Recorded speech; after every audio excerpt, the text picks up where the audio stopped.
안녕하세요. 반갑습니다. 저는 재미와 의미 연구소의 홍영일이라고 합니다. 반갑습니다.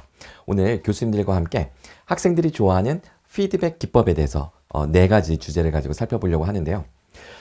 평소에 내가 그렇게 열심히 하는데도 여러 가지로 노력을 하는데도 이상하게 학생들로부터 뭐 불만이 제기된다든지 강의 만족도가 생각보다 잘 나오지 않는다든지 그러면 뭔가 내가 학생들의 심리를 잘못 오해하고 있는 것이 아닌가.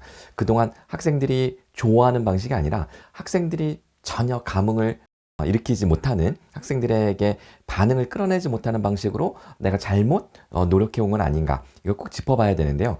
제가 기존 우리 통념을 뒤집을 만한 아주 재미있는 네 가지 주제를 가져왔는데 하나씩 살펴보면서 한번 점검해 보는 시간 가져보도록 하겠습니다. 생각보다 재밌을 겁니다. 자, 먼저 첫 번째는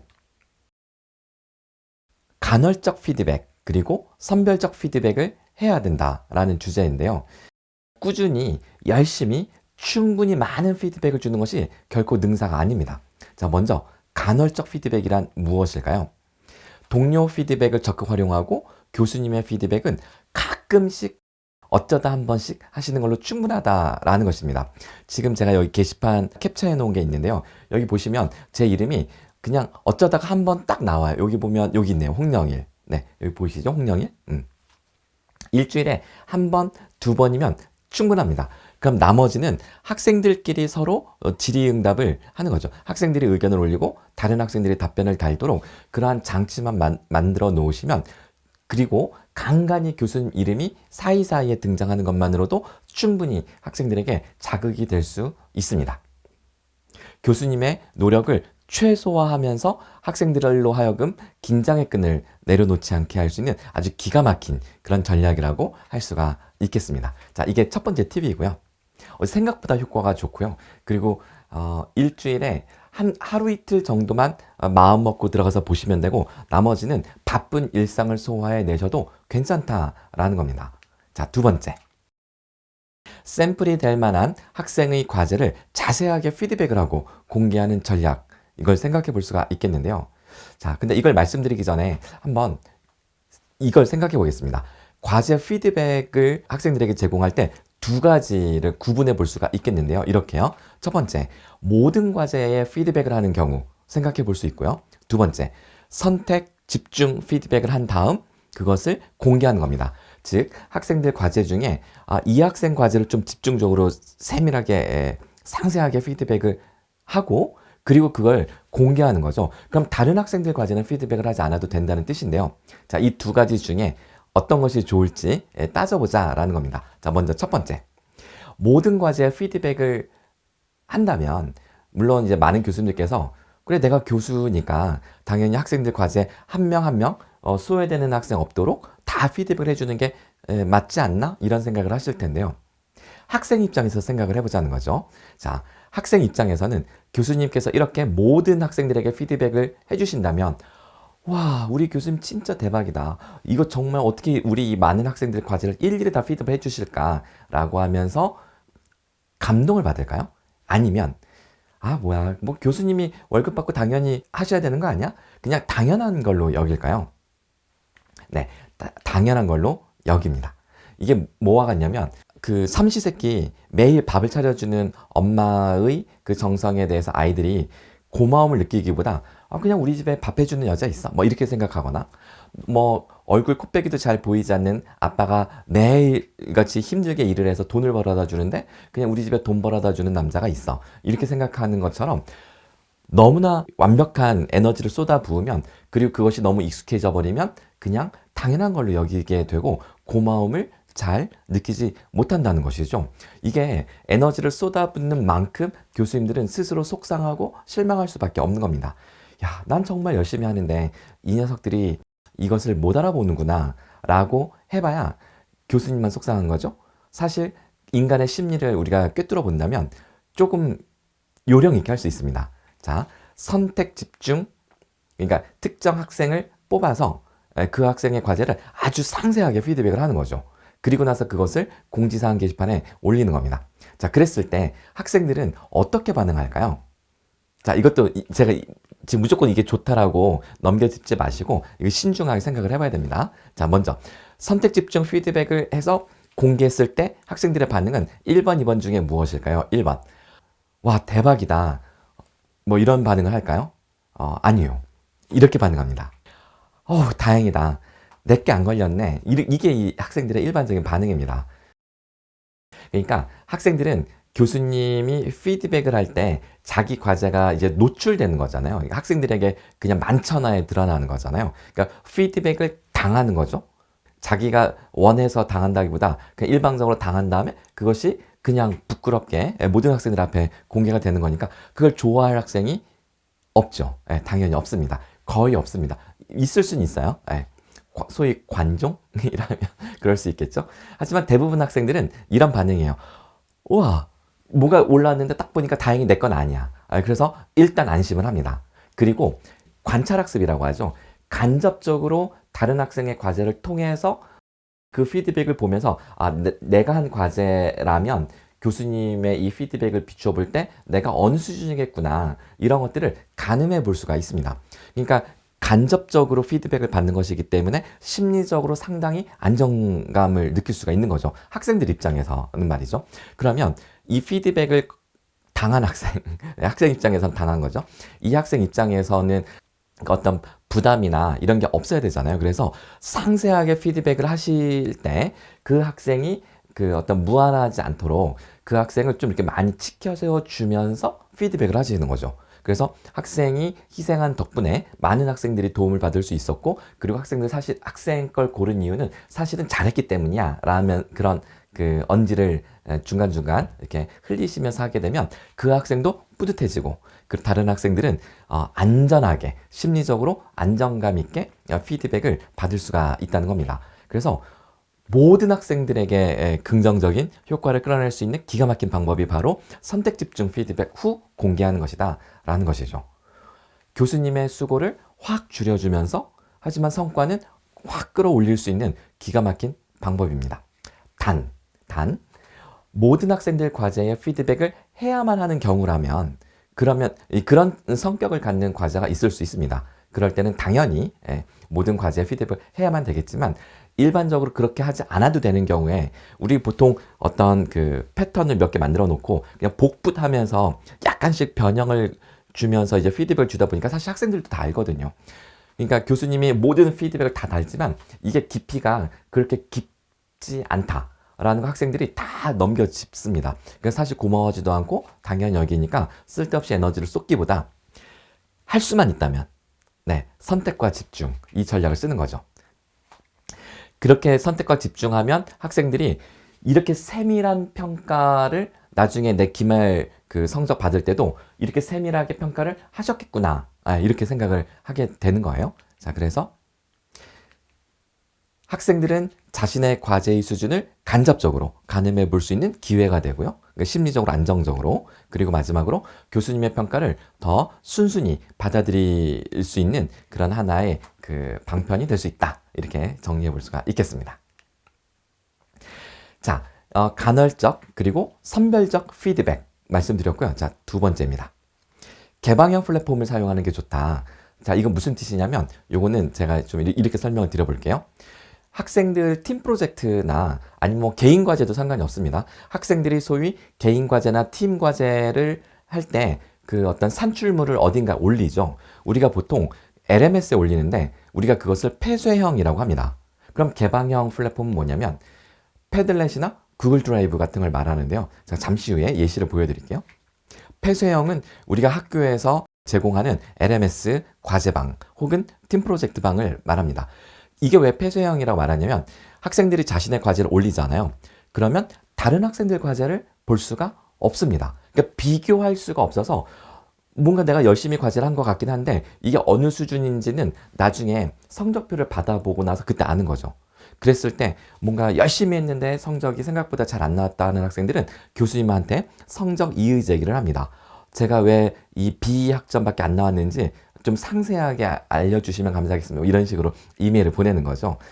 왜냐하면 자신의 과제 수준을 가늠할 수 있는 그 잣대가 없는 거예요. 그런데 패들렛이나 구글 드라이브처럼 개방형 플랫폼에 학생들이 과제를 제출하게 되면 한눈에 모든 학생들의 과제가 다 보이는 겁니다. 교수님 눈만 보이는 것이 아니라 학생들 눈에도 다 보인다는 것이죠. 그러면 간접적으로 학생들이 자신의 과제의 수준을 가늠할 수가 있습니다. 자, 예를 들면 예를 들기 전에 그 패들렛과 구글 드라이브에 대한 상세한 설명을 제가 지금 하지는 않을 거예요. 이 패들렛 활용법, 구글 드라이브 활용법은 제 유튜브 채널 홍영일 어린 왕자라는 채널, 그냥 홍영일 제 이름 검색하셔도 되는데요. 가면 여기 그 교수법 그 카테고리에 여기 보시면 패들렛 또는 뭐 구글 드라이브 요 영상에 대해서 제가 상세하게 찍어서 올려놓은 게 있어서 보시기 되게 좋고요.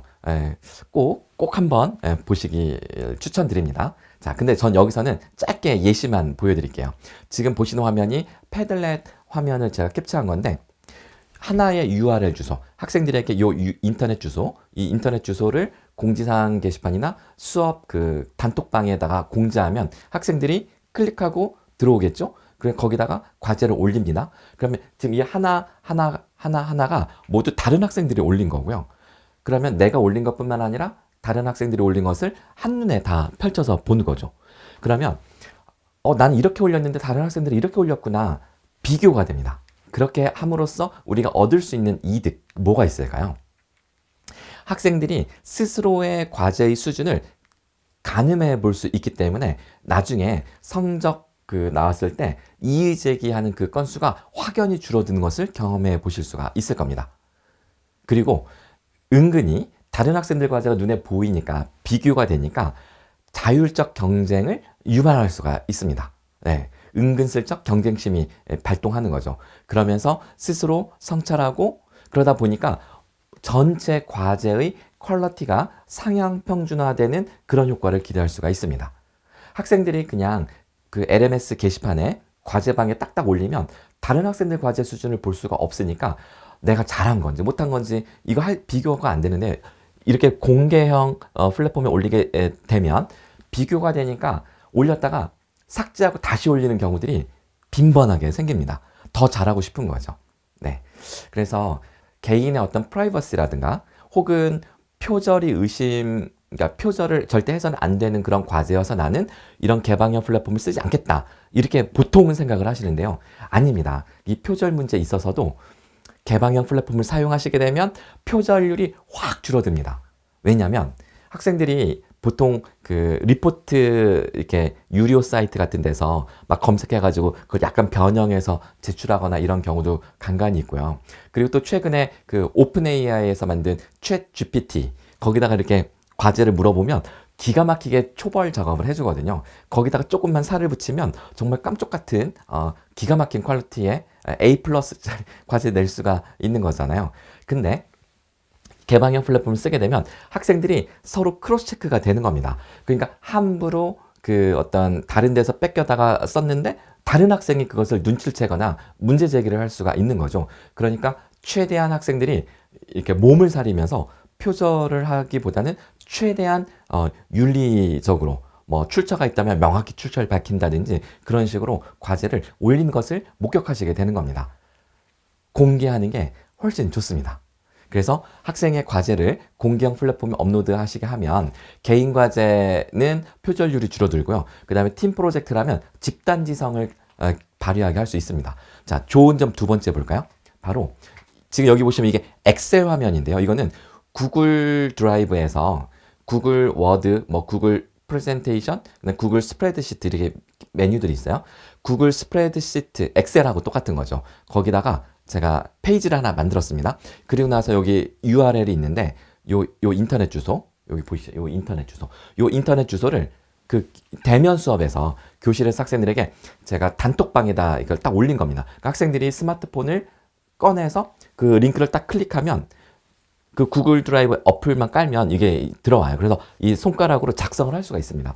그러면 제가 여기 이제 학생을 2인 1조로 여기 1명, 2명, 그리고 또 여기 1명, 2명, 그리고 또 여기 1명, 2명 이렇게 2인 1조로 제가 쫙 이름을 써놓고요. 그럼 학생들이 그 밑으로 둘이 짝 토론을 하면서 그 토론 내용을 밑에서 쭉 작성을 해 나가는 겁니다. 그러면 제 컴퓨터에서는 동시다발적으로 이 내용들이 작성이 되는 거죠. 그럼 저는 이거를 이 팀 과제인데 왜 한 페이지에다가 같이 작성하겠냐면 다른 팀이 과제하는 것을 보라고 한 겁니다. 일부러. 그 다른 팀 아이디어를 훔쳐와도 좋다. 베껴도 좋다. 가져와서 더 좋게 만들어라 라는 것이죠. 그러니까 말하자면 소위 창의성을 촉발할 목적으로 우리가 왜 사무실에 파티션을 없애버린다고 하잖아요. 그러면은 뭐랄까요? 집단 지성을 발현시키는 더 좋은 분위기가 된다고 하는데 바로 그와 같은 그런 환경을 만든 것입니다. 수십 명의 수강생들이 동시에 구글 문서의 내용을 작성하는 거죠. 네, 가능합니다. 그 비대면 수업에서는 뭐 너무나 좋은 접근 방법이기도 하지만 대면 수업에서도 학생들이 스마트폰이나 또는 태블릿이나 혹은 노트북을 요즘 다 가지고 있기 때문에 뭐 하다못해 스마트폰만 있어도 충분히 할 수 있기 때문에 적용해 보실 수가 있다는 것이죠. 협업이 가능합니다. 집단지성을 기대할 수가 있다라는 것이죠. 자, 공개형 플랫폼을 쓰면 좋은 점 세 번째 한번 알아볼까요? 방금 말씀드린 협업 촉진에 대한 바로 그 이야기인데 협동. 자, 이거를 좀 설명드리려고 제가 이 슬라이드를 띄웠습니다. 영어로는 cooperation 하면 협동, collaboration 이렇게 하게 되면 이 레이번 노동인데 함께 노동한다. 협업인데 이 차이점이 뭐냐면 cooperation이라고 할 때는 이건 약간 분업의 의미가 더 강합니다. 어떤 과제가 주어졌을 때 그러니까 우리 옛날에 그 대량 생산을 위한 컨베이어 벨트 시스템을 떠올려 보시면 그게 딱 맞는 이야기거든요. 역할 분담을 쫙 나눠서 그러니까 이 과제가 있으면 과제를 n분의 1로 쪼개서 다 나누는 거죠. 학생들이 제가 근무하는 서울대학교에 학생들에게 이제 연구하면서 물어봤어요. 너희들 수업에서 가장 스트레스 받는 요인이 뭐냐? 그랬더니 팀 프로젝트라고 합니다. 팀 프로젝트가 너무나 스트레스를 받는다는 거예요. 아니, 팀 프로젝트는 왜 함께 하는 건데 왜 스트레스를 받아? 그랬더니 이거 무임승차 때문에 버스에 그냥 올라타는 아이들. 그러니까 n분의 1로 쪼갰는데 가령 5명이 한 팀이면 그 중에 한 명이 무임승차를 해버리면 4명이 이 나머지 한 명 몫까지 이제 맡아야 되는 거잖아요. 그러니까 그런 것 때문에 되게 스트레스를 받는다는 거죠. 그런데 collaboration, 즉 협업을 하게 되면 이거는 일을 n분의 1로 쪼개는 게 아니라 어떤 과제를 다 같이 달려들어서 같이 고민하고 머리를 맞대고 함께 고민하고 뭔가 이 퍼포먼스를 내는 것을 말하거든요. 그렇기 때문에 여기는 무임승차의 문제가 거의 사라집니다. 만약에 어떤 학생이 뭐 아침 저녁으로 막 알바하느라고 그 어떤 학생들의 팀 활동에 잘 참여를 주도적으로 못한다. 그러면 이 콜라보 형식으로 진행되는 경우, 이런 경우는 야, 너는 그러면 회의는 우리가 할 테니까 너는 이 시간에 참여 못하니까 우리가 회의 결과가 나왔을 때 너는 제3자 입장에서 피드백을 줘. 그리고 우리가 회의할 때 힘내라고 뭔가 좀 기프티콘을 쏴. 이런 식으로 그러니까 뭔가 하나의 과제를 완성하기 위해서 각자가 할 수 있는 선에서 다 같이 덤벼드는 방식인 거죠. 상당히 효과가 있습니다. 저는 학생들 팀 프로젝트를 매 학기 할 때 코어퍼레이션 하지 말고 컬래버레이션으로 해라. 그러면 무임승차에 대한 스트레스가 사라질 것이다. 제가 이렇게 얘기하거든요. 그 만족도가 되게 높습니다. 특히 공개형 플랫폼을 쓰게 되면 바로 그와 같은 협업 분위기를 조성해 주는 것이다 라는 것이죠. 네, 어떻게 좀 이해가 잘 되시나요? 자, 하나 더 살펴보겠습니다. 이 공개형 플랫폼을 사용하실 때 팀 프로젝트나 개인 과제의 중간 산출물들을 꾸준히 올리도록 하시는 거죠. 그러면 과제, 프로젝트를 수행하는 그 과정 중간에 중간 산출물들이 쭉 축적됩니다. 그러니까 모든 프로세스를 투명하게 볼 수도 있고요. 그리고 실제로 얼마나 열심히 했는지 성실성도 볼 수 있고 그러면서 퀄리티가 더 좋아지는 결과도 기대할 수가 있게 됩니다. 중간 산출물을 공개형 플랫폼에 올리게 해서 다른 팀이 올라오는 것을 한눈에 다 보게 하는 거죠. 그래서 우리 팀이 속도가 빠른지 느린지, 우리 팀이 다른 팀보다 더 충실한지 느슨한지 이 모든 것들을 학생들이 서로 비교하면서 그래서 이제 퀄리티가 높아질 수밖에 없다. 그리고 교수님께서 나중에 성적 처리할 때도 충분한 성적 산출 근거가 여기에 모두 탑재되어 있기 때문에 성적 내실 때도 되게 편합니다. 네, 그런 말씀을 드리겠습니다. 하나만 더 말씀드리면 저는 패들렛을 어떤 용도로도 쓰냐면요. 매주 제 강의를 손필기를 하게 한 다음에 손필기한 내용을 인증샷을 올리게 합니다. 강의가 끝나는 즉시 그 다음 그 수업 시간까지 보통 최소 10분 이상 그 시간이 있잖아요. 그때 얼른 찰칵 찍어서 올리는 거죠. 그래서 내 강의를 얼마나 꼼꼼하게 성실하게 들었는지를 반드시 손필기를 해야 됩니다. 네, 그 손필기한 것을 올리게 합니다. 물론 이제 이걸 진짜 그 물리적인 종이에다 필기해도 되고요. 아이패드나 갤럭시 탭에다 필기를 해도 상관이 없어요. 어쨌든 손으로 하는 필기를 올리게 함으로써 내가 수업을 이렇게 들었는데 다른 학생들은 어떻게 들었는지, 나는 수업을 이렇게 소화하는데 다른 학생들은 어떻게 수업을 이해하고 있는지, 이런 것들을 학생들끼리도 점검이 되고요. 당연히 저에게 큰 도움이 되고 있습니다. 네, 여러분. 자, 지금 이제 두 가지 주제를 살펴봤는데요. 1번, 간헐적, 선별적 피드백.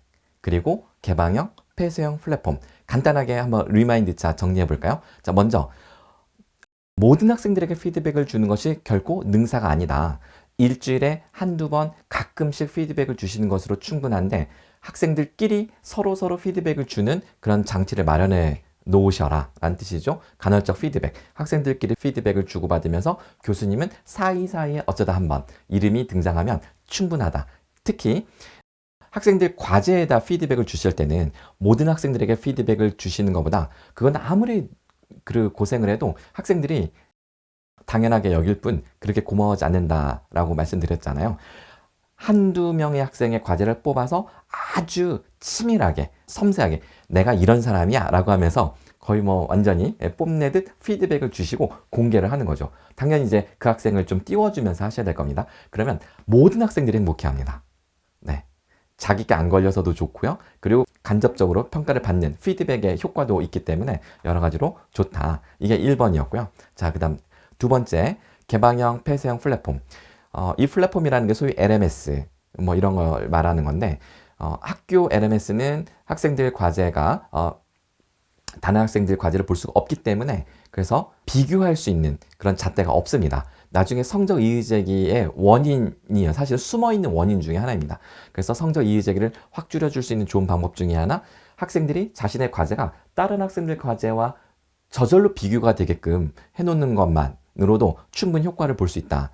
근데 그 플랫폼이 바로 개방형 플랫폼인데 제가 패들렛과 구글 드라이브를 추천드렸고요.